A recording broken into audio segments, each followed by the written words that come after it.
Brasil venceu a inflação, mas nunca superou a fragilidade mais profunda, a incapacidade de manter as contas públicas sob controle. O discurso de responsabilidade fiscal virou vitrine política, enquanto a prática revela gastos crescentes, subsídios renovados e um sistema que premia quem deve, em vez de quem cumpre a lei. Nesse cenário, a credibilidade do governo ela é testada todos os dias pelos investidores e pelos próprios agentes econômicos. O que era para ser ajuste se transforma em remendo, e o que deveria ser estabilidade se converte em mais incerteza. A dúvida que paira é se o país conseguirá sustentar seu modelo de gastos sem romper a confiança do mercado. Afinal, o que estoura primeiro? A política, que não tem freio, ou o mercado, que não perdoa? No painel de hoje, a gente recebe Bruno Musa, economista e também consultor da Portfel. Obrigada, Musa, por estar aqui com a gente. Sempre muito bom tê-lo conosco. Hoje, Jefferson Bittencourt também, head de macro do ASA e também ex-secretário do Tesouro. Obrigada por estar com a gente. E Roberto Dumas, mestre em economia. Muito bom. Gente, para começar essa nossa conversa, Musa, a meta fiscal ela virou ali, parece que um jogo muito de cena, né? O discurso é de responsabilidade, mas na prática a gente vê mais subsídios, mais medidas expansionistas. Na sua visão, por que o governo ele não enfrenta os problemas e parece que só cria novos? Bom, vamos lá. Hoje a gente tem uma opinião de peso aqui do Jefferson, de quem esteve lá dentro. Então vamos ver se tem uma convergência dessas ideias. Afinal de contas, nosso mundo é muito mais o privado, né? Meu primeiro ponto aqui a ser discutido é que, da tua pergunta direta, como eu sempre falo. Quando você me pergunta por que eles não chegam num acordo, por que não atacam o problema na origem, porque é impopular. E, basicamente, nós estamos falando que nós temos um populismo hoje governando o Brasil, brutal, onde vende aquelas ideias de que não sei quantos milhões de pessoas terão luz gratuita, o gás como se não tivesse preço, como se existisse alguma coisa de graça. Na minha opinião, quando alguma coisa é de graça, você é o produto. Só que a narrativa é muito mais bonita de ser comprada. Poucos conhecem que, na verdade, estamos todos financiando por isso. Quando a gente, na minha opinião, quando a gente teve desde lá de trás, Lula 1, Lula 2, eu sempre falo desse cálculo, ou seja, nós estamos um quarto do século já atual, 72% do período é governado pelo PT, ou seja, um populismo de maneira sequer discreta. Só que lá atrás, nós tínhamos um espaço ainda no orçamento que cabia um endividamento maior frente ao PIB do que hoje. Hoje nós estamos chegando, sob a métrica do FMI, que eu particularmente a maneira que eu mais gosto de olhar o endividamento, beirando os 90% do PIB. Na métrica do próprio Banco Central está em 79%, 80% do PIB, né? Salvo engano, aqui no primeiro governo Lula era o quê? 45% do PIB, mais ou menos, essa dívida, né? Na Dilma, estava na casa dos 50%. E você tinha superávit primário ao longo do tempo, né? Hoje nós temos um déficit, nós temos o que aconteceu já no mês passado, e que em 12 meses o investimento direto no país já não é suficiente para financiar o déficit em conta corrente, dentro do balanço de pagamentos. Então tudo isso começa a gerar uma certa preocupação. E atacar isso de frente pressupõe o governo mudar uma rota que é justamente o que ele se elegeu ao longo dos últimos anos, que é basicamente a pauta populista. Ou seja, expansionismo fiscal e o Banco Central precisa puxar o freio de mão. Ou seja, enquanto você acelera o carro, alguém tem que puxar o freio de mão. Quem vai ganhar? O motor ou o freio nesse caso? O que vem ganhando, na minha opinião, é o motor, que ele tem uma força maior, o expansionismo fiscal, até porque quase metade do crédito disponível no Brasil tem algum tipo de subsídio, então a potência da taxa de juros tem que ser mais alta para conter a inflação, fora todos os outros gastos que agora pelo menos é o que eu comecei a ver na mídia nessa semana, o Instituto Fiscal Independente do Senado e até o Seron falando a respeito dos gastos fora do orçamento que o governo vem fazendo. A gente fala isso aqui há muito tempo. 90 bi eles falaram. Né? Se você procura na CNN, tem uma matéria em que eles falam que ao longo desses anos já foram 300 bilhões fora de gastos. Porque vale lembrar que começou lá atrás, antes de aprovar o novo arcabouço fiscal, que ele é natimorto. Né? Com a PEC da transição. PEC do estouro, mais bonita, PEC da transição. Né?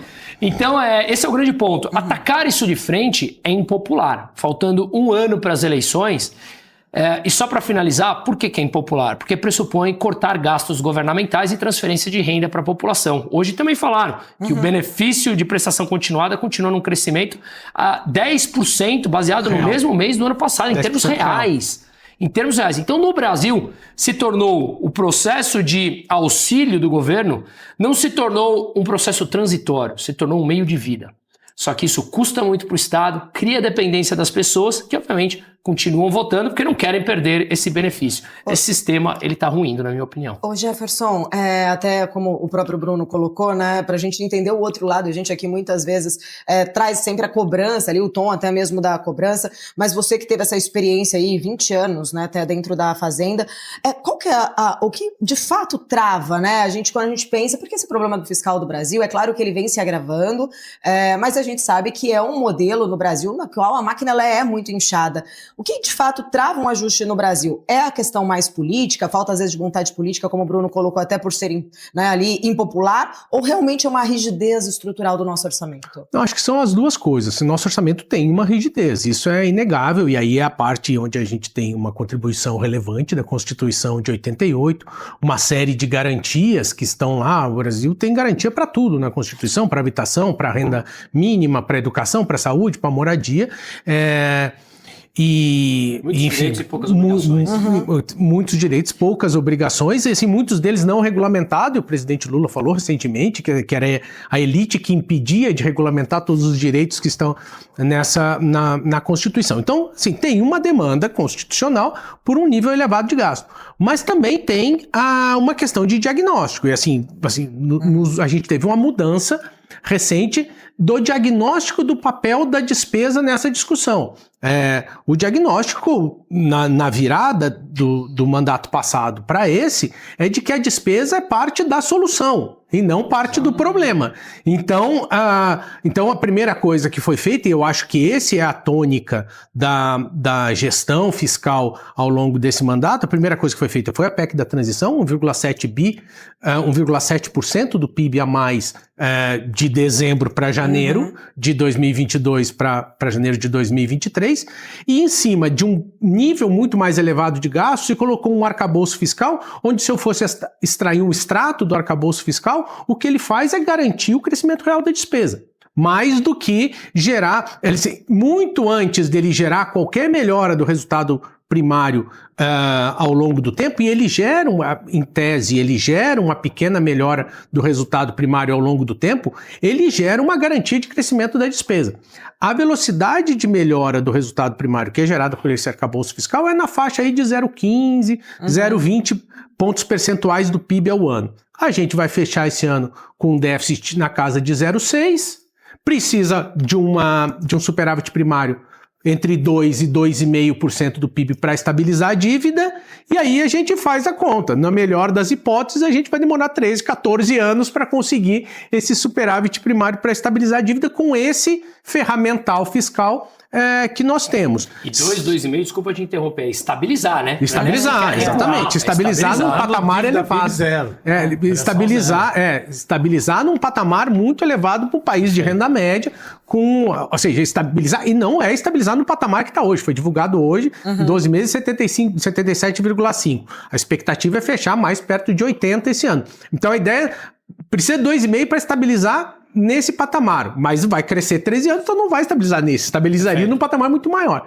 E aí, essa questão da estabilização da dívida não é uma questão fiscal, ela é uma questão de crescimento econômico. Com uma dívida desse tamanho, com o governo tendo que rolar 1,5 trilhão de dívida por ano, isso vai consumindo o nosso mercado de crédito. O que sobra de dinheiro no mercado de crédito para iniciativa privada fica caro demais porque ele é escasso. É o crowding out effect. Exatamente. O efeito de deslocamento. Ô Dumas, o Haddad até inclusive falou que ele não vê motivos ali para preocupação com o fiscal. Nós temos motivos para nos preocupar com o fiscal? Lógico que nós temos motivos. Veja, se você pegar a matemática que acaba fazendo, vamos pegar o que aconteceu aqui, por exemplo, em 2025. Em 2025, a meta é 0% de superávit, ou seja, um equilíbrio... Déficit zero. Ele fala, ele está buscando a meta inferior, ou seja, o lower bound, que já falaram que não é, para você buscar o 0%. 0,25, ele falou, olha, nós vamos chegar com 31 bilhões de reais a gente chega com 0,25. Isso sem levar a PEC dos precatórios. PEC dos precatórios soma 43 bi. Então você já vai para 75 bilhões. 75 bilhões, mas Brasil soberano, vamos juntar aí, fazer uma conta cachorrão, mais 10 bi são 85 bilhões, que bate no teu 0,607 de déficit primário que nós vamos ter esse ano. Agora, como é que você vai estabilizar a dívida? Meu custo de carregamento real da dívida está ao redor de 7%, que é a dinâmica da dívida pública. Eu não vou crescer 7%. Então, preciso de mais superávit primário. Por isso que você chega 4%, ou melhor, 7%, menos, vou ser bem simpático, hein? Uns 3% de crescimento econômico, que não vai ser isso, vai ser 1,5%, 2%, mas você chega a 4%. 4 vezes 77, você chega numa necessidade de superávit primário da ordem de 2,8% a 3% para estabilizar a dívida pública, assumindo um crescimento de 3%. Ou seja, qual é a probabilidade disso acontecer? Então, o que me assusta é a curva de juros não está vendo isso daí. Nós não estamos vendo que nós estamos numa dinâmica, num bad dynamics. Qualquer livro de macroeconomia mostra, você está no bad dynamics. Stuberg falou isso ontem, né? O prêmio, Stuberg falou sobre isso ontem. Num bad dynamics, numa dinâmica explosiva da dívida pública. E em 2026, o que levanta a arquibancada? Aquilo que o Musa falou. O que levanta a arquibancada é falar, eu vou gastar mais. Você imagina eu chegar em alguma reunião para querer ser reeleito e falar, gente, vamos entender uma coisa. Existe uma relação dívida-PIB que é impactada pelo superávit primário. Apesar de achar que gasto é vida, eu preciso diminuir isso daí, porque senão a curva de juros estipa. A curva de juros estipa, tira o consumo, tira o investimento. Cara, que coisa chata, ninguém quer ouvir isso daí. Todo mundo quer ouvir que despesa é bom, vamos gastar mais, que eu estou pensando no social, que é gás de graça, que é minha casa, minha vida, é tudo mais de graça. Isso elege alguém. Ninguém vai falar, gente, cuidado, existe uma coisa chamada crowd-out effect. Coisa chata, quem vai te eleger? Quem vai te eleger? Quem vai querer ouvir falar isso? Então vai ter que falar, olha, para crescer precisamos aumentar o consumo. Só que você esquece que você bate no PIB potencial, isso gera o hiato do produto positivo e a curva de juros vai subir e vai... E aí você fala, a culpa do Banco Central. Aonde entrou o Banco Central aí? Eu não falei nada do cupom, estou falando da curva de juros. Quem faz a curva de juros somos nós. Eu comprei hoje pela manhã, antes de vir para cá, para mim, uma NTNB 2029 pagando IPCA mais 8,30. Olha lá! IPCA mais 8,30. Falando 7,5. Mas Dois anos de vencimento, hein? Essa é até a minha questão. A curva, ela tá precificando todo esse risco fiscal ou ainda não? Eu acho que não. A minha percepção é assim, como é que eu vejo a visão do mercado sobre essa trajetória fiscal? Tem uma sobreaposta, na minha visão, num ajuste fiscal em 2027. E aí eu nem pego como é que o pessoal está vendo as pesquisas eleitorais, eu pego a projeção que o mercado faz sobre o crescimento da despesa a partir de 2027. O Ministério da Fazenda, em 2015, quando a gente ainda estava lá, muito a pedido do ministro Levi, a gente criou o Prisma Fiscal, que é um sistema de coleta de expectativas do mercado só sobre variáveis fiscais. Poderia estar no Focus, mas por questões internas do governo foi necessário criar um sistema independente. E acaba que as pessoas que estão respondendo lá são pessoas que estão dedicadas a fazer projeções de fiscal. Não são pessoas que estão dedicadas a fazer projeção de qualquer coisa. São as que estão fazendo projeção só de fiscal.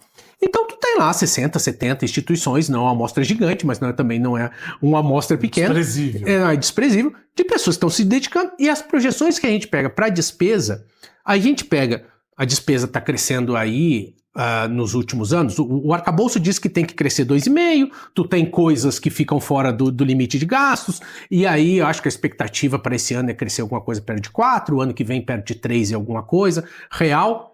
Quanto que a despesa cresce nas projeções do mercado a partir de 2027? 2027 em relação a 2026, menos de 2%. 2028 em relação a 2027, 1,5%. O que aconteceu com o Brasil? Que a despesa para de crescer 3%, 4%, e começa a crescer 1,8%, 1,5% a partir de 2027. Tem uma aposta nas projeções de despesa de que houve um ajuste, né? Porque não é esse arcabouço que está aí. Vai ocorrer um ajuste. Não é esse arcabouço que está aí que vai gerar um crescimento da despesa de 1,7%, 1,5%. E o pior, com este crescimento de despesa, que é um ajuste fiscal em relação ao que a gente tem hoje, a trajetória de dívida vai bater em 2034 em 92%, 93% do PIB. Com esse nível de despesa mais baixo. Então, assim, eu acho impressionante como o Brasil, nos últimos quase um ano, estamos tratando com naturalidade, conviver com uma taxa de juros longa de 7,5 real, 7,7.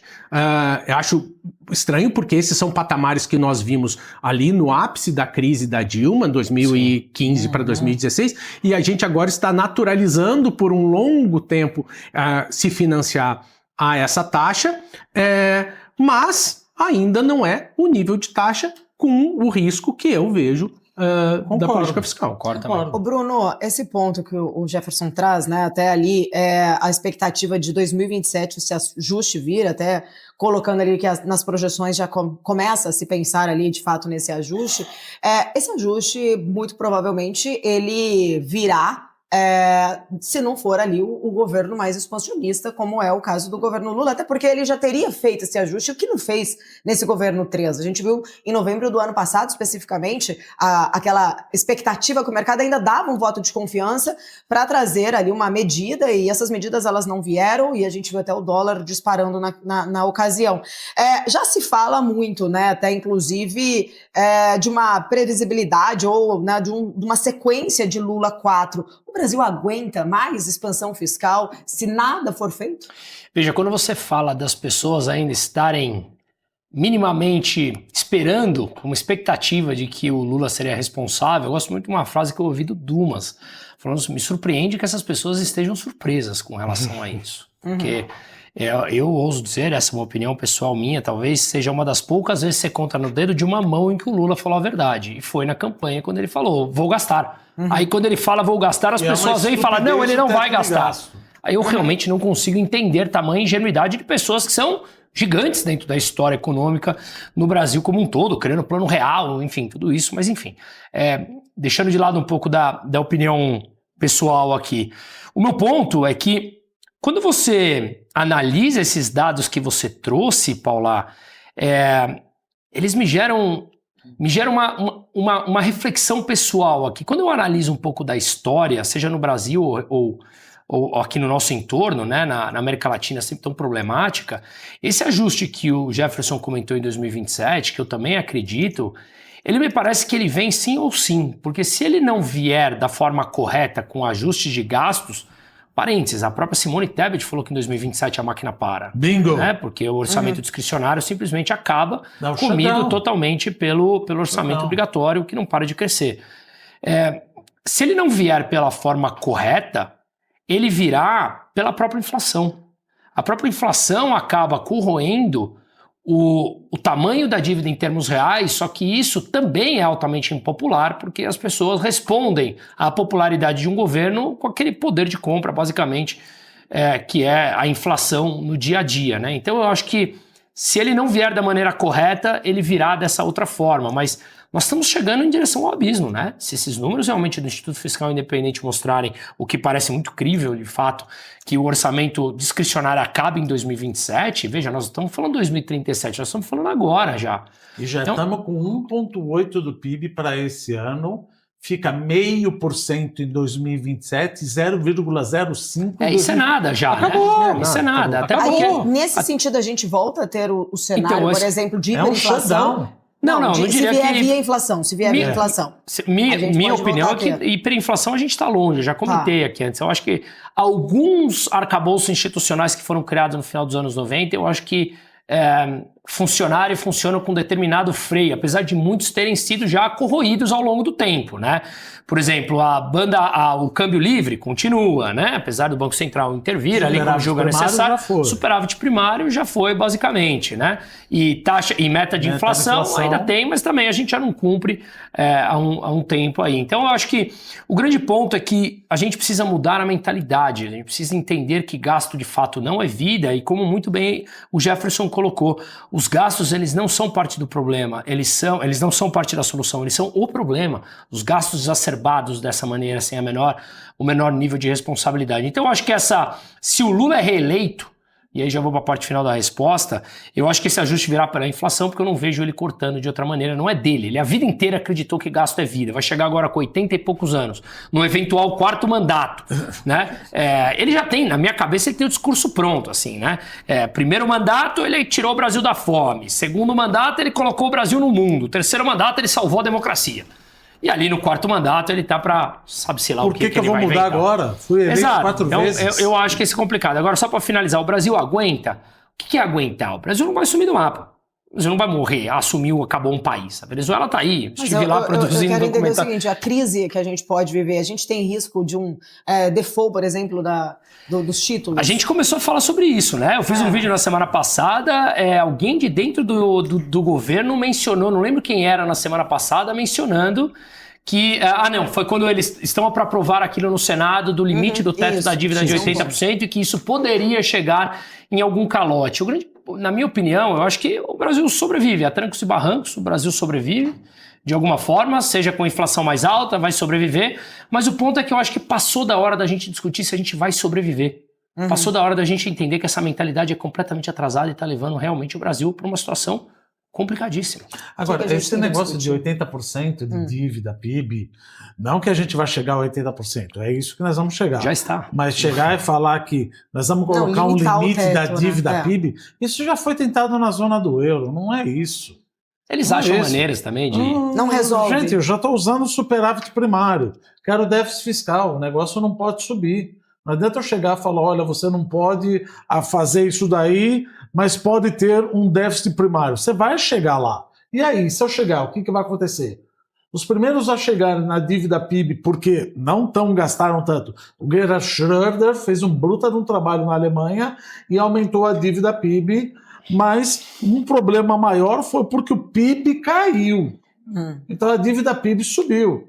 Então você chega numa coisa tipo, vamos usar uma outra métrica. Não precisa usar uma outra métrica. Você já começou usando o superávit primário e perdeu credibilidade, nós estamos usando agora o déficit fiscal. Só para, desculpa interromper rapidamente, eu acho que um grande ponto para mostrar que o arcabouço fiscal perdeu a credibilidade é que quase ninguém mais olha, à exceção do governo, o déficit primário. Está todo mundo olhando a dívida PIB. Porque... limitar esse projeto de limitar a dívida, assim, é mais uma tapa-buraco. Um rescaldo da nossa Constituição, né? A Constituição concebe esse limite. Ela dá ao Senado o poder de estabelecer esses limites. E o Senado estabeleceu esse limite para município, estabeleceu esse limite para Estado, mas são contextos completamente diferentes. E no caso da União hoje, assim, com os mecanismos que geram os nossos resultados fiscais e, consequentemente, a dinâmica da dívida, tu estabelecer uma regra de limite de dívida é a mesma coisa que tu criar um termômetro que ele só meça até 37 graus. O limite dele é 37 graus. Aí ninguém mais tem febre, porque o termômetro só mede até os 37 graus. Bom, a pessoa vai ter febre igual, o termômetro que não vai medir. Então, assim, não adianta a gente atacar a métrica. A gente tem que atacar... Muda a métrica. A gente precisa atacar quais são as raízes do problema. E a discussão aqui... Assim, a minha visão para a política fiscal é... A minha percepção, pela fala que eu vejo dos agentes do governo há um entendimento que o arcabouço fiscal que foi concebido é a estrutura correta para conduzir a política fiscal. Então eu vejo num eventual próximo mandato do presidente Lula algo muito parecido com o que a gente está vendo agora. Um esforço hercúleo em termos principalmente de arrecadação e alguma coisa de limitação de despesa, a limitação de despesa para caber dentro do limite do arcabouço. E muito esforço de arrecadação para conseguir entregar as metas. Serão esforços hercúleos para entregar resultados tímidos, que é o que a gente está tendo, muito tímidos, na verdade. E aí, eu concordo com a visão de que o Brasil não vai acabar. O que a gente vai ter? A gente vai ter mais inflação, taxa de juros nominal mais alta, uma dinâmica da dívida pior e a gente vai ter mais do mesmo. uma dinâmica ruim e que prejudica substancialmente o crescimento econômico, tanto pela inflação, quanto pela carga tributária, quanto pelo crowding out. Crowding out é muito fator negativo puxando o crescimento para baixo, né? Assim, o crédito restrito, a incerteza tributária, uma das coisas que eu acho mais preocupantes da estratégia fiscal que foi adotada recentemente, não é só a elevação da carga tributária, é a incerteza tributária. Eu acho que tem dificuldade maior para o dinheiro do que a incerteza sobre o que vai acontecer com ele. Então, assim, por exemplo, eu sou muito crítico do benefício tributário da desoneração da folha. Acho que é um benefício muito mal desenhado, foi concebido lá em 2013, 14. A ideia era incentivar setores exportadores e, ao fim e ao cabo, estava incentivando o telemarketing. Então, era um desenho muito ruim. Mas mesmo sendo um desenho ruim de benefício, o que aconteceu do final de 2023 até meados de 2004 com os empresários que eram beneficiados por esse setor é inaceitável. Termina o ano achando que tu tá desonerado, passa um mês, tu está onerado, passa 3 meses, tu está onerado de novo, depois passa mais 6 meses, tem um novo sistema de transição. Então, assim, não dá para investir, fazer um plano de né? Não dá para investir, não dá para se planejar se tu não sabe quanto vai pagar de imposto. E isso vale para a discussão agora, LCI, LCA, CRI, CRA, não sabe quanto é que vai pagar, é 7,5, é 5, é 0. Virou 0 para... Isso, mas eu acho que, para encerrar essa minha parte, assim, eu acho que tem um exemplo que é muito sintomático. É a letra do desenvolvimento. O governo criou a letra do desenvolvimento para ajudar na capitalização dos bancos de desenvolvimento, né? Só o Banco de Desenvolvimento pode capitalizar BNDES, BDMG, BRDE, mas assim, não tem comparação, né? Os outros captam 1, o BNDES capta 99. O governo criou a letra incentivada para a pessoa física, ou seja, a pessoa física era isenta se adquirir essa letra. Esse projeto foi sancionado em setembro do ano passado, mais ou menos. Foi aprovado e sancionado em setembro do ano passado. Isento para pessoa física. Em fevereiro, o governo anuncia o PL 1087 e diz o seguinte: olha, aquela renda lá que estava desonerada, eu vou começar a considerar, eventualmente eu vou taxar na taxação mínima. Isso em fevereiro.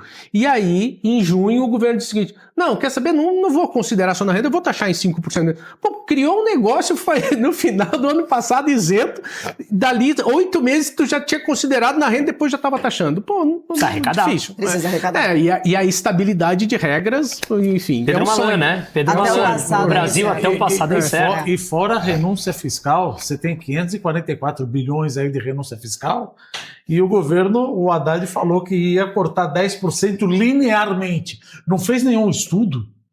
É linearmente. Desse linear saiu no jornal, que é mais ou menos o que você pode cortar, não chega a mais de 100 bi. Não, foi... porque 544 tiraram menos 455. Tiraram toda a parte constitucional. Tudo está na Constitucional. Você vai cortar 15 bi. Eu quero entrar mais nessa questão até de renúncia fiscal, tentando entender ali outras alternativas, né, que o governo talvez teria, inclusive. Não vai ter muita alternativa a não ser cortar, viu? Cortar, mas a gente tem ainda desoneração, a gente pode falar aqui, inclusive aqui, de outros pontos que eu quero abordar um pouco mais sobre a questão da sonegação também fiscal, mas eu preciso para um rápido intervalo, para não cortar aqui o raciocínio. Quero agradecer você que está acompanhando a nossa programação, continue com a gente, painel volta já já.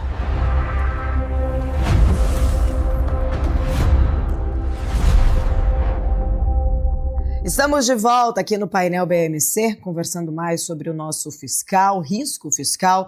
Roberto Dumas, a gente até comentando anteriormente sobre quais seriam as alternativas, você falou até da questão da renúncia fiscal. Não é renúncia o que eu quero dizer especificamente, mas eu queria entender um pouco da tua leitura, até porque a gente tem acompanhado nos últimos dias, as operações recentes mostrando que alguns setores, especificamente o setor ali de combustíveis, tem sido usado ali para lavar dinheiro, mas não só lavar dinheiro, né? Eles têm usado, inclusive, de benefícios ali do devedor, de isenção. Não devedor, pagar. Não pagar, exatamente isso. Isenção, sonegar, não. né?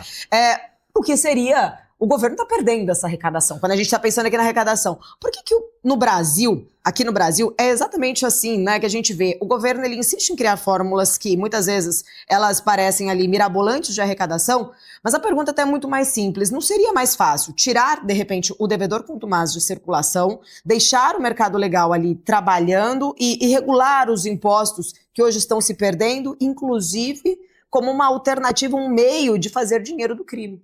Veja, como é que a gente vai fazer dinheiro do crime que precisa ter também uma convergência da inteligência das polícias? Se você não sabe exatamente até onde está a teia do PCC, do Partido do Comando da Capital, você não sabe exatamente quanto está tendo de renúncia, de isenção, não, de sonegação. A Receita fala em bilhões. A Receita já está bem grande. Então, é imperioso você tá puxando uma cabeça numa minhoca e tá vindo uma jiboia. Uma jiboia cada vez maior, isso daí. Agora, como é que você vai endereçar isso daí se você tem... Por exemplo, quando você monta uma empresa, eu e você, e o Jefferson, eu tenho uma relação com você, você tem uma relação comigo, mas eu tenho uma relação com o Jefferson e nós dois temos que ter uma relação com o Jefferson. É a mesma coisa, a polícia precisa ter uma relação com a arrecadação e com o ministro da Fazenda e com as polícias. Como é que isso faz? Eu falo, vou combater a sonegação. Como é que eu vou combater a sonegação se eu não consigo combater o PCC? Então você tem esse lado que fica mais complicado aí. Ô Bruno, você acha, né, eu até trazendo aqui um pouco dessa questão do Mas, que além de caso também de polícia, a gente está vendo esse crime organizado ali, de certa forma, lucrando até mais com essa sonegação do que com a própria atividade ali legítima. Com drogas. Com drogas, mas já não é mais. Já eu já não fiz é mais outros um programas negócio, aqui com especialistas que colocam diretamente isso. O que você enxerga? Faltaria talvez essa capacidade mais técnica, fiscalização, ou também, de certa forma, falta a gente ver leis mais rígidas, regulações, para enfrentar esse problema, para a gente ver, por exemplo, numa situação como essa, não ser tratado apenas como um sonegador de impostos, mas um criminoso, né? Que deixa, inclusive o governo deixa de arrecadar, o Estado deixa de arrecadar montantes exorbitantes. Bom, vamos lá. Eu tenho uma visão particular, filosófica sobre imposto, mas a gente já falou de fazer um programa específico sobre isso, né? Mas não caberia nisso agora. Mas eu acho que, primeiro de tudo, é que o Brasil, ele tem, na minha opinião, se você está lidando com pessoas que não têm uma ética e uma moralidade, o crime no Brasil compensa. Nós, por exemplo, que somos de mercado financeiro, o que a gente faz diariamente? É um gerenciamento de risco. Faz sentido eu ter uma taxa X para um risco Y? Se faz sentido, você entra. Se não faz sentido, você não entra. No Brasil, faz sentido você roubar? Qual é a chance de você ser pego? Repito, se você não for ético e moral. Por exemplo, falamos agora aqui que está sendo pertinente. Faz 10 minutos eu acabei de ser assaltado aqui na frente. Levaram o meu celular. Alguém me perguntou, ou eu cheguei a me questionar, vou na delegacia? Vou ligar para alguém? Não, porque você sabe que a tua hora vai valer mais do que ir para lá, onde o retorno será absolutamente zero. Absolutamente zero. E fora que te botam para identificar o ladrão. Exato. Que você não quer identificar ladrão nenhum. Ele nenhum. passou de bicicleta, levou e foi embora o celular. Graças a Deus foi só isso. Mas, de novo, qual é a chance desse cara ser pego? Então, por que eu vou gastar horas fazendo isso? Só que o grande problema é que isso se torna normal. E a gente passa a normalizar, e quando você vê no discurso, eu falo, putz, mas eu vacilei e estava com o celular na rua. Como se nós passássemos a ser o culpados. A vítima do crime passa a ser culpada, porque, olha, eu preciso ficar atento. E por que esse cara faz isso 10 vezes por dia? Pela impunidade. Porque eu acho que o Brasil não tem punição alguma. Eu tenho um cliente, grande amigo meu há muito tempo, que ele é de dentro da máquina pública, e ele fala assim pra mim, ele fala, se nós tivéssemos a mídia, a população e o mais importante, o judiciário do nosso lado, a gente acaba com o crime organizado em 6 meses. Nós temos mais inteligência e nós temos mais potência do que eles, disse ele pra mim. Grande ponto, só pra finalizar, grande ponto é o judiciário, porque você prende e e o cara tá Me na rua em solta. 10 minutos depois. Eu usei o crime, deixa eu só completar rapidinho, ô Jefferson, mas assim, não quero dizer que isso é exclusividade das facções também, porque a gente vê vários setores, virou até inclusive modus operandi, acho que de boa parte até da indústria, que usa essa inadimplência ali como uma vantagem competitiva. É nesse ponto que eu queria chegar, Jefferson, que você trouxesse aqui pra gente, dever, nesse sentido, né, ali as empresas. O que precisaria ser feito para tentar inverter, talvez, esse incentivo, que muitas vezes ele acaba sendo até perverso com quem paga certinho, né, os impostos? Bom, faltou pouco, assim, foi a maneira mais didática de apresentar a teoria do crime do Gary Becker, hoje, né? né? Essa, que é verdade. quanto eu ganho, assim, a teoria do crime, pô, o Gary Becker, ganhador do Prêmio Nobel de Economia, a decisão de cometer um crime, tirando todos os aspectos morais e éticos envolvidos, Claro. consiste em quanto eu vou ganhar, qual é a probabilidade de eu ser pego e qual é a punição que eu terei se eu for pego. O celular tá ali, tá precificado, probabilidade de ser pego muito baixa, e se eu for pego eu tô solto no dia seguinte. Então você pode, então compensa, né? Então valeu. E eu acho que é um ferramental, a teoria econômica se presta muito a isso, né? Oferecer ferramentais de análise, isso se presta para sonegação. Assim, bom, pode ser que o fiscal nunca apareça aqui. Então eu vou ficar sem pagar o imposto. Tá bom, ele apareceu. Eu vou tomar uma multa enorme, não sei o quê. Não, mas até pouco tempo atrás tinha. Não, mas também eu posso fazer um refis. Aí eu não paguei, aí eu faço um refis. Assim, pago 2% de entrada. Um acordo com o fiscal. Isso, e aí tem essa outra possibilidade, que aí é a análise da teoria do crime do ponto de vista do fiscal. Assim, a chance Você vai ser bem, alguém vai ser bem. Exatamente. Mas aí agora, assim, eu acho que o Brasil evoluiu num aspecto desse... Eu lembro que eu tive uma conversa com um parlamentar muito importante na época, quando ele chegou e veio conversar com a gente sobre um novo refis. E o refis é um sistema de renegociação de dívidas tributárias que ele é muito perverso, né? Assim, porque ele trata todo mundo de maneira igual. Então, assim, o cara que deixou de pagar deliberadamente e que acumulou um patrimônio justamente por não pagar o imposto, ele tem exatamente o mesmo benefício daquele cara que teve uma quebra de safra, por exemplo, e aí faliu, e aí ele não tem condições. Aí o benefício é o mesmo, 3% de entrada e o saldo tu paga. E a capacidade de pagamento dos dois devedores é totalmente diferente. Sim. Então, assim, foi regulamentado ali em 2019, 20, a transação tributária, que seria como se fosse um refis tailor-made. O devedor vem e conversa e diz, deixa eu ver. E eu lembro que, né, na época dessa discussão, um parlamentar esteve lá conversando conosco pedindo um refis. Não, vocês têm que reabrir o refis. Eu disse, não, senador, o senhor não está entendendo. Assim, na época do refis, o cara devia 100 milhões, vinha aqui com uma Mercedes, pagava 100 mil e ia embora com a Mercedes. Com a transação tributária, ele pode pagar os 100 mil e a Mercedes vai ficar, porque ele tem capacidade de pagamento. Então a gente evoluiu nesse sentido.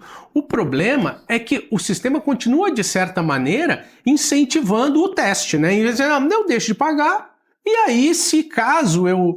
E o próprio instrumento da transação tributária acabou sendo pervertido. Mais recentemente, assim, eu tive conversa com secretários de Fazenda recentemente, disseram o seguinte, olha, o pessoal está abrindo renegociação para qualquer coisa a ponto do devedor, do contribuinte, chega assim, não, eu vou deixar de pagar, o fiscal chega, não, eu vou te cobrar administrativamente, o contribuinte diz o seguinte, não me cobra administrativamente, me lança em dívida ativa logo, porque aí eles me chamam e eu faço uma renegociação. Então, assim, os parâmetros têm que ser ajustados, o ferramental é bom, mas a estrutura de incentivo continua sendo para testar o limite. Você falou até da questão ali, me faz lembrar, a gente viu recente, né, aí, às vezes o devedor se blinda ali no CPF, né, tá devendo e tá andando de jatinho aí por aí. Ô Dumas, nesse sentido, até quando o Jefferson traz essa realidade ali, até de fazer esse refinanciamento, enfim, olhando para a questão até dessa questão do devedor contumaz ali, de certa forma permanecendo protegido por algumas brechas, o que você vê que seria necessário para mudar isso, né? Quem vai ter esse poder real? Executivo, Congresso ou Judiciário ali na punição, ou o próprio mercado, enfim? Veja, o Legislativo e o Judiciário. É complicado, por exemplo, se a gente pensar numa RJ, numa recuperação judicial, a última vez que eu vi uma RJ no Brasil demorava 7 anos para você receber, e você recebia 10% a 15%. Lógico que eu não quero ser um Japão, uns Estados Unidos, mas os Estados Unidos demoram 1 ano e meio a 2 e você recebe 85%. E aí você reclama da taxa de juros dos bancos. Claro, você tem uma concentração bancária, etc., numa fintech, que está ajudando a diminuir essa concentração bancária, mas o fato, eu lembro, inclusive, de 1999. Vocês são jovens, talvez não Pode lembrem. não parecer, né? 1999, Lembro. todo mundo fazia leasing em dólar, quando era âncora cambial. Um O pra câmbio um, né? foi lá do 1 para 12, 2 para 20, entraram com uma justiça, todos os bancos perderam, a maior parte dos bancos perderam. Gente, a maior parte dos bancos perderam, falou, gente, eu vou subir meu spread bancário. Meu spread bancário é absurdo. Então você tem vários momentos aí que você acaba culpando o banco, ele fala, gente, se entrar numa RJ, como fala, vou entrar no departamento do martelinho de ouro, que a gente, quando eu trabalhava no banco, olha, você vai entrar no martelinho de ouro, porque você já está quebrado.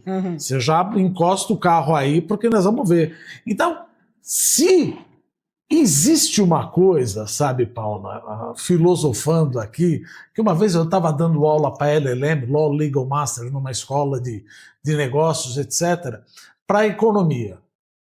E a primeira frase que eu colocava na lousa era da Carmen Lúcia: saúde não tem preço. 100% da população da sala de aula concordou. Falei, como é que saúde não tem preço, gente? Como é que tem coisa que não tem preço?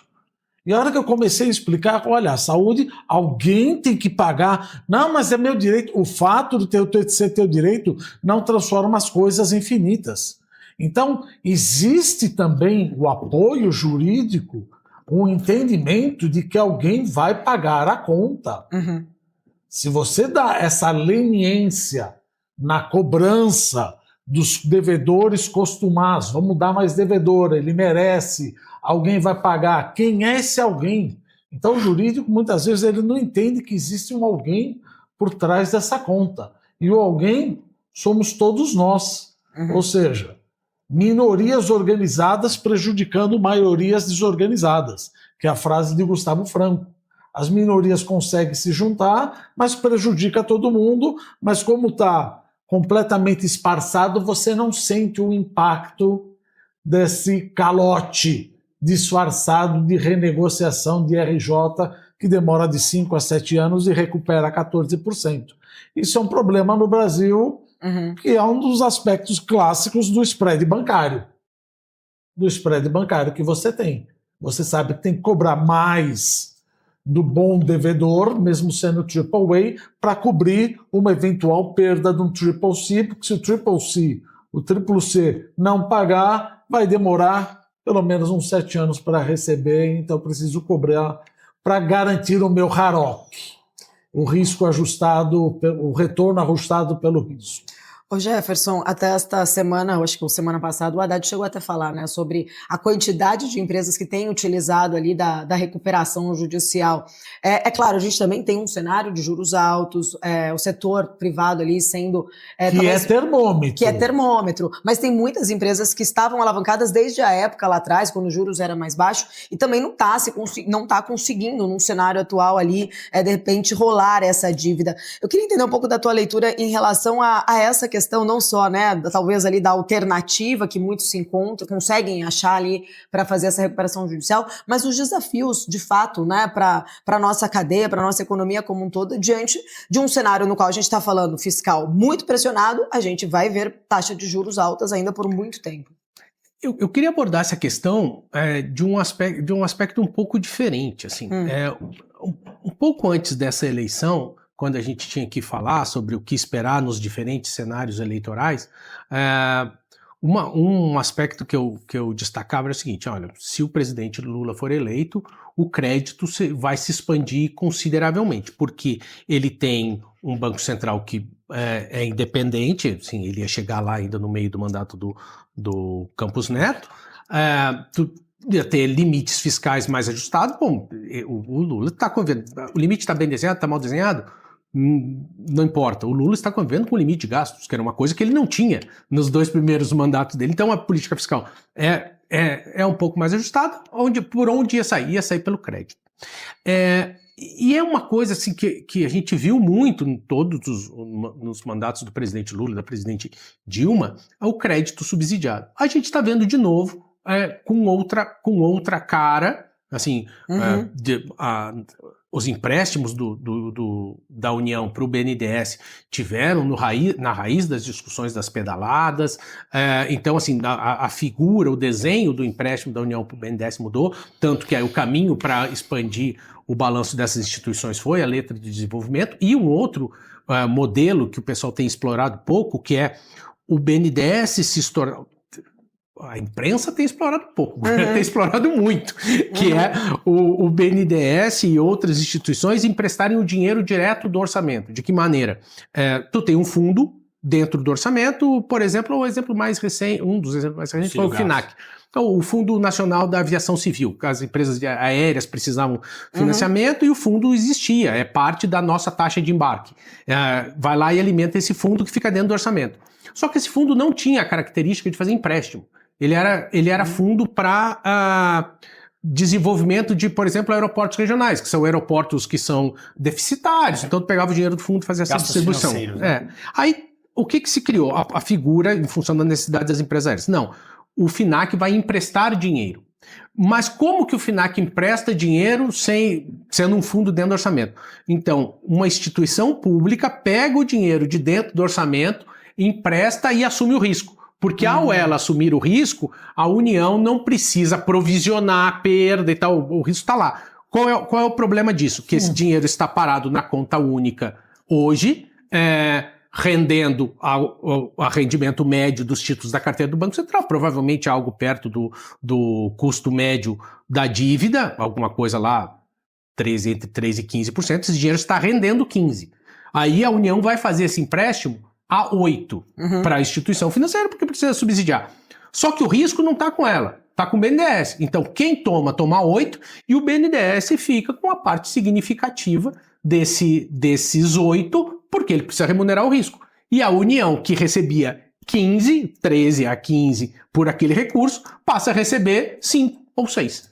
E aí é um subsídio implícito que não aparece no orçamento, isso vai se refletir só na dinâmica da dívida.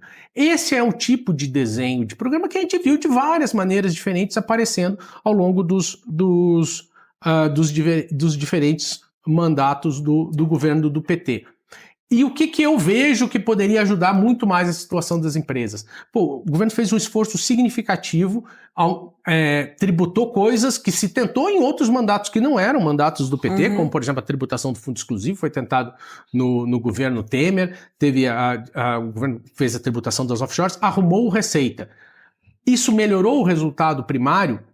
Não. E esse é o dilema. Assim, a gente acessou bases tributárias, aumentou a arrecadação, e não teve uma melhora significativa do resultado primário. Se tivesse tido uma melhora significativa do resultado primário, esse patamar de juros que eu falei que a gente normalizou, 7,5 real de longo prazo, a gente começou a achar normal, a gente estaria convivendo com um patamar de juros menor, e aí a gente não ia precisar ficar se preocupando em criar fundinhos e linhazinhas para cada um dos setores. A economia inteira ia conviver com a taxa de juros menor e a gente provavelmente teria um cenário onde a recuperação judicial seria uma figura menos recorrente do que a gente está vendo hoje.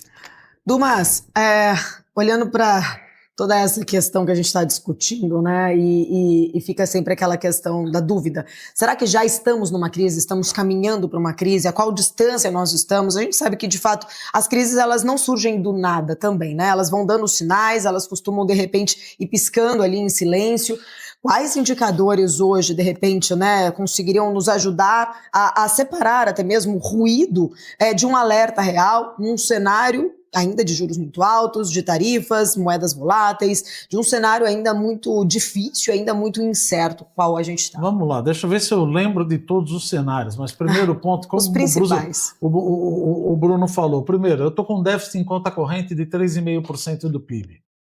Não estou falando que nós vamos sofrer um ataque especulativo, não é isso, mas 3,5% de PIB de déficit em conta corrente, quando a Dilma foi atacada, que teve a eleição Aécio, Dilma, etc., que tivemos um ataque especulativo não porque não é o nome correto, mas uma maxi-depreciação cambial, o déficit em conta corrente estava na ordem de 4,32 e era amplamente financiado por investimento direto. Agora estamos financiados por portfólio, primeiro ponto. Segundo ponto, estou numa trajetória explosiva da dívida pública.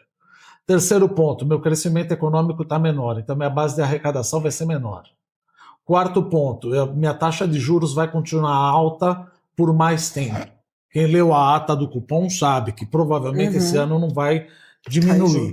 E tem o lado daquilo que a gente provavelmente ainda não precificou, que o Jefferson colocou muito bem. Veja, com todos esses cenários, com todos esses pontos, com crescimento econômico menor, com uma base de tributação menor, com não tendo mais para onde cobrar, com essa sonegação do crime organizado, com todos esses problemas, a curva de juros ainda não acordou, uma hora o bicho acorda.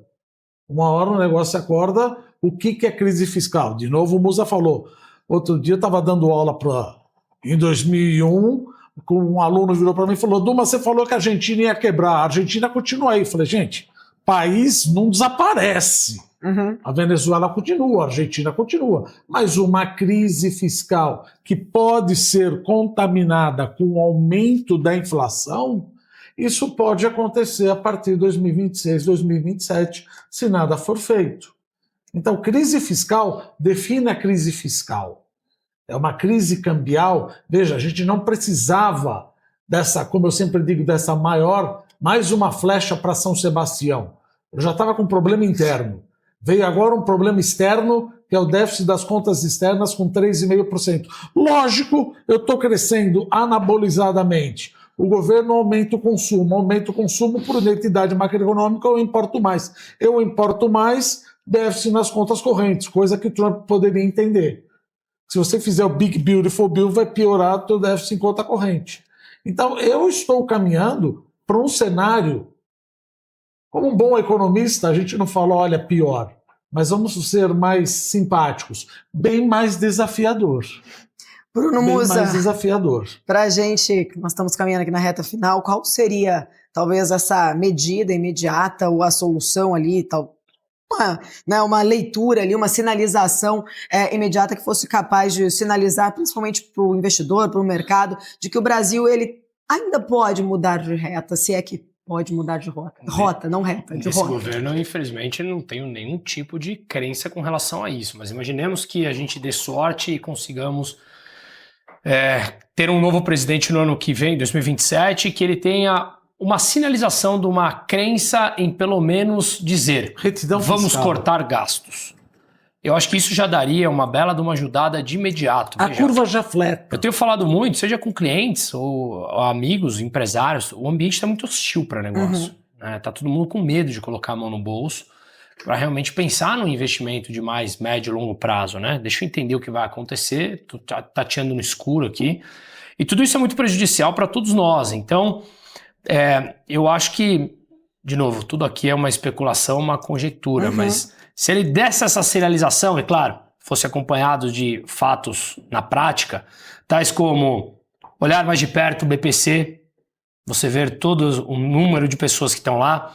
O primeiro ponto importante, na minha opinião, seria o salário mínimo reajustado pela inflação. E olha, e acabou, senão em algum momento vai ter que ser congelado o salário mínimo, e aí a trajetória da dívida, senão vai continuar crescendo muito forte. Você não reajustar os benefícios pela correção do salário mínimo, né? Que isso também é o cachorro correndo atrás do rabo o tempo todo, a gente vai continuar nessa. Você olhar o Bolsa Família, o número de pessoas que saem e não o número de pessoas que entram, para medir realmente a eficiência dele. Olharmos de perto com lupa, como foi colocado aqui, os benefícios fiscais que foram implementados ali em 2013 e 2014, né, para você fazer um ajuste deles e, obviamente, cortando o tamanho da máquina pública. Eu acho que esses seriam, basicamente, isso e uma reforma da Previdência que vai ter que ser feita novamente, sim ou sim, em algum momento no curto prazo. Então, eu acho que qualquer tipo, todos esses fatos, dando sinalização concreta de que serão executados, olha, eu acho que teria espaço rápido para o real voltar para a casa dos 5 ou abaixo disso, teria espaço para a curva de juros realmente embicar para baixo, num movimento de antecipação, obviamente, né? E tudo isso já seria um respiro de imediato, seja na estabilidade dos preços, especialmente para os mais pobres numa economia, e para a geração de negócio, para trazer um ambiente de novo, respirar o ambiente de negócio na economia real. Né? Ô Jefferson... É um ciclo virtuoso. Saímos de um ciclo vicioso para um ciclo virtuoso. Taxa de juro cai porque a despesa caiu, a dívida pública cai, você dá mais superávit primário, cai mais ainda a dívida pública com juros carregando, entramos num ciclo virtuoso, saímos num ciclo vicioso. Jefferson, eu gosto sempre de tentar terminar, né, se é que possível muitas vezes, mas olhando com perspectivas positivas ou o que fazer diante de tantos desafios. Eles trouxeram pontos interessantes. Se essa mudança, de fato, né, ali, que a gente sabe, são N questões mais estruturantes, mas que demoram e que tem muita, né, talvez ali vontade, tem que ter muita vontade política para isso acontecer. Se essa mudança, a gente sabe que não vem com palavras, quais são, talvez, ali os pontos principais, o que daria, na sua leitura, para fazer mais rápido ali, que o Brasil precisaria, de repente, atacar primeiro para conseguir fazer ali essa confiança ser restabelecida e a gente começar a ver, de repente, os juros caindo para isso tudo voltar a andar? Eu acho que, assim, o primeiro, preciso dar um choque de realidade. Assim, o ajuste vai ser um ajuste difícil de ser implementado em 2027. Sim. Suponhamos que haja em 2027 a intenção de alterar a regra de correção do salário mínimo. Teve uma diferença fundamental de 2018 para 2019 em relação a isso. Parte significativa do ajuste fiscal que foi feito de 2019 a 2022 veio pela forma como se corrigiu o salário mínimo. A política de valorização do salário mínimo que foi concebida no governo Dilma, ela cessava em 2018 e não tinha política de valorização a partir de então. A lei ela expirava. E agora, quando foi restabelecido praticamente a mesma regra do governo Dilma em 2023, essa que é o PIB de 2 anos atrás, mais a inflação do ano anterior... Que deveria ser o PIB per capita, pelo menos. Né? Ou no máximo, né? No máximo. Isso, no máximo. Quando foi estabelecida essa regra agora, essa regra foi estabelecida de maneira perene. Ou seja, um desgaste que não existiu em 2019, que era mandar uma lei para acabar com aquela correção, porque a lei expirava sozinha, seja quem for que entrar e que queira rever isso, vai ter que mandar uma lei para o Congresso dizendo o seguinte: eu quero mudar a regra do salário mínimo. Não é algo trivial numa eleição que se avizinha para alguém ganhar um do outro com 52 a 48, com 51 a 49. Avisar um assunto desse. Exato. Endereçar um assunto desse. Porque endereçar esse assunto, se tu vai para a eleição, ganha com 80% das intenções de voto e vai para o Congresso e manda um projeto, o Congresso vota e aceita. Agora, se for 51 a 49, 52 a 48, é bem mais difícil. É bem mais difícil endereçar essa questão. Mas eu tô nessa ponta de que não precisa entregar de imediato o corte. Precisa sinalizar que tu tem um compromisso com isso. Porque era muito difícil para esse governo conseguir esse bônus da credibilidade da política fiscal iniciando não, né? Foi largando dos boxes com uma PEC da transição. Não é que começou com a PEC da transição. Começou antes com 170 bilhões a mais de gasto. Aí é difícil chegar com credibilidade e dizer, não, eu vou ajustar. Agora, chegando e dizendo assim, não, eu vou promover um ajuste. E começar eventualmente pelas coisas mais simples. Começa pela focalização da política pública. Não dá para nenhum de nós 4 chegar numa farmácia aqui, qualquer, uma farmácia privada, e dizer eu preciso de um Aerolim, e a pessoa te dizer o seguinte: se tu tiver a receita, o governo te dá o Aerolim não pode ser dado pra gente como é dado para farmácia popular. Isso é falta de focalização. Tem que saber para quem é que tu tá fazendo a política pública, não pode ser para qualquer nível de renda. Aí isso é desperdício de dinheiro público. Começa com as questões de focalização, começa com medidas moralizadoras que não trazem ganhos fiscais, mas te trazem credibilidade. Por exemplo, é o seguinte, acabou o penduricalho, não dá para ganhar mais do que o teto do STF com auxílio moradia, auxílio paletó, exato. Tu passa a mensagem, a gente vai ajustar em todo mundo, e aí depois vai caminhando para aqueles caminhos mais pedregosos, onde os ajustes são necessários. Precisa uma concertação entre poderes, que não adianta tu mandar uma lei para o Congresso. Vou te dar um exemplo bem claro, o BPC. O BPC está crescendo, como a gente conversou aqui, 10% real todo mês. Está crescendo por conta das regras impostas pelo governo? Ele está crescendo em certa medida, porque está entrando mais gente pelo desenho de acessibilidade do programa que foi feito, está crescendo por causa do salário mínimo, mas o BPC concedido pela Justiça cresce 40%. Então, assim, tem uma regra de acesso, que é a regra de acesso definida pelo Poder Executivo, e tem a regra de acesso definida pelo Judiciário. O Judiciário, eu não estou nem aí para essa regra de acesso, eu vou conceder como eu bem entender. E esse está crescendo 40%. Aí precisa chegar e conversar com o Judiciário. Não dá para ser assim, porque senão o sistema não aguenta. Então, começa com essas coisas que são mais simbólicas, assume um compromisso que seja crível, e parte para os grandes desafios. Salário mínimo, previdência e coisas do gênero. Eu preciso encerrar. Não vou falar nada. Fala. Não, vou falar. 30 segundos. Não, que aliás, justamente o aspecto da previdência social, se você reajustar pela inflação e não pelo salário mínimo, porque a gente sempre diz o seguinte, o salário não importa, o que importa é o custo unitário do trabalho. O salário tem que crescer de acordo com a produtividade do trabalhador, mas é a inflação. Não dá para subir mais do que isso. Isso daí já não é nem economia, isso é contabilidade. O meu Lagida cai e eu acabo desindustrializando. E aí você faz o INSS reajustando pelo salário mínimo, que é reajustado pelo PIB, isso daria uma economia de 1,1 trilhão em 10 anos, 100 bi por ano. 100 bi por ano. Tem margens aí para isso, né? Eu quero agradecer, Jefferson, inclusive, tema muito bom para você voltar aqui para a gente falar numa próxima oportunidade, falar um pouco mais até da mensuração, né, destes gastos públicos. Obrigada pela sua presença, até uma próxima. Obrigada, Bruno Musa, até semana que vem. Roberto Dumas, até semana que vem. Até semana que vem. Bom, a gente vai ficando por aqui, Painel BMC termina agora, a gente se vê na semana que vem. Até lá, tchau, tchau.